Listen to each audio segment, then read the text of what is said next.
Let's get into the mistakes section. And I want to say this clearly. We are not here to judge.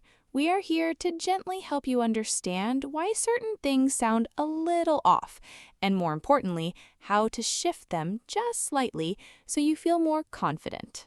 Exactly. I hear these a lot, and I mean a lot, from smart, wonderful learners who just need a small adjustment. First one, very common. Someone wants to say what happened to them recently. They say, I am going to the market yesterday. Oh, I know this one. I hear this one. Let's fix it gently. Yesterday is a signal, a time word. It's telling you this is past. This is behind the door. So going, which feels present, which feels alive and moving, it doesn't match that closed door. The door is closed, so we need a closed door word. I went to the market yesterday. There, comfortable, natural. Think of it like clothing. Going is a present tense outfit. Yesterday is a past tense occasion. You can't wear the wrong outfit to the wrong occasion. The words need to match the time. I love that. That's going on a poster. Second mistake. This one is interesting. Someone wants to say they have experience with something. They say, I never went to Paris. And then, nothing wrong grammatically, but then they add, I want to go someday. So what's the issue there? So when you say I never went to Paris, it sounds like Paris is no longer an option, like Paris is gone, like it existed in the past and now it doesn't. But Paris still exists. You can still go. So the more natural, more open version is I have never been to Paris. That says, in my whole life story so far, this hasn't happened, but it could. The door is open. Such a subtle difference, but it completely changes the feeling. One sounds like Paris is a dream from the past. The other sounds like Paris is still waiting for you. Exactly.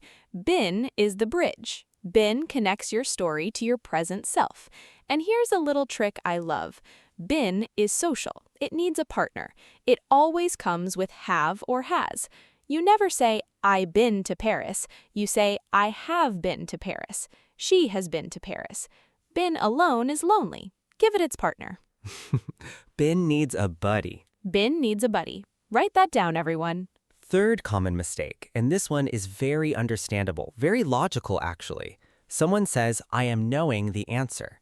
And in many languages, that makes perfect sense. The action of knowing feels alive, feels present, feels ongoing.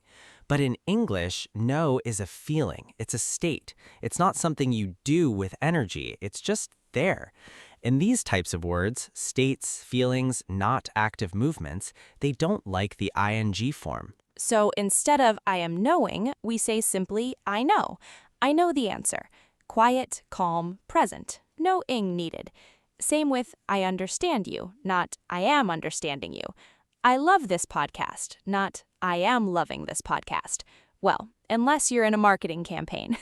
But in normal life, just I love. Communication first, grammar later. The idea is right, the feeling is right. We're just gently polishing it. Exactly. English is not a test. It's a tool. And you are already using it. Right now. Just by listening. Just by following along. Okay, let's do the confidence sentence. This is the moment where you speak English out loud. No hiding, no waiting for the perfect moment. This is the moment. Ready? Ready. Repeat after us. Today I woke up, I did my best, and I am still here. Say it again. Today I woke up, I did my best, and I am still here. Did you say it? I hope you said it. Past and present, all in one sentence. I woke up, that's done, behind the door. But I am still here, present, right now. That's you right now, listening to this. That's you, learning, growing, still here, and not matters. It really does. Okay, let's do our little story to close.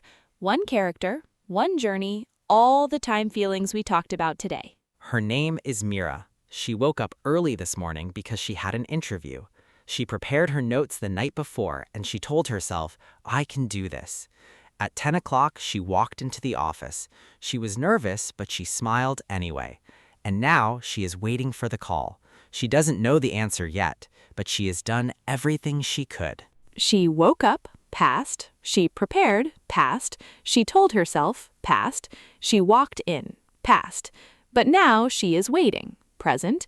She doesn't know, present. She has done. Her story, her bridge between past and now. And that's us, isn't it? All of us learning English. We have made mistakes, we have tried and stumbled and tried again. And right now, we are still here, still learning, still growing. Not perfect, but confident. That's the whole thing. Confidence is more important than perfection.